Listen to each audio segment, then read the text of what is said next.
Jojo has worked in the Middle East as a stillman for over 6 years. This is his way to support the needs of his family, to include his children's education. Mahirap po. Una po sa lahat, siyempre iwanan mo yung pamilya mo, di ba? Hindi mo alam kung ano yung, doon sa pag-alis mo, hindi mo alam kung ano yung kainat na nila, doon sa kalagayan nila, doon sa pang-araw-araw. He said the programs for OFWs like him and a group representing them are also a big thing. Yung lahat ng mga aspeto ng mga problema, iba't ibang uri ng problema ng mga OFW, meron na tayong sandigan, meron na tayong kakampi sa Congress para iparating yung kanilang mga concern. Jojo is only one of those repatriated OFWs who joined the OFW Love Day as part of the upcoming Valentine's Day celebration. OFW Love Day aims to recognize the dedication, sacrifice, and important contribution of the so-called heroes of the modern time, our brave OFWs.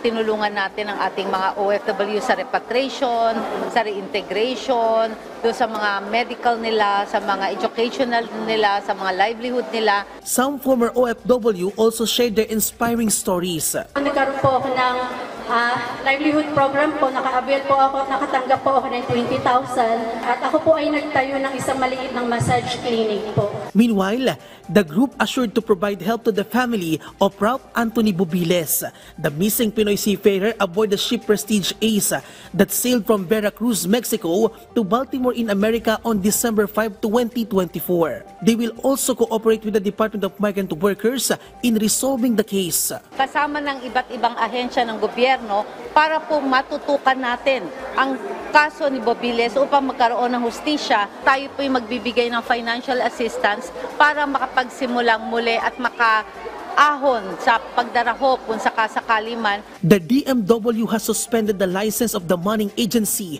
the Parola Maritime Agency, and is ordered to submit a full investigation report related to Bubiles' disappearance. The agency is also coordinating with the Department of Foreign Affairs to resolve the case. Bien Manalo from the National TV Network for a new and better Philippines.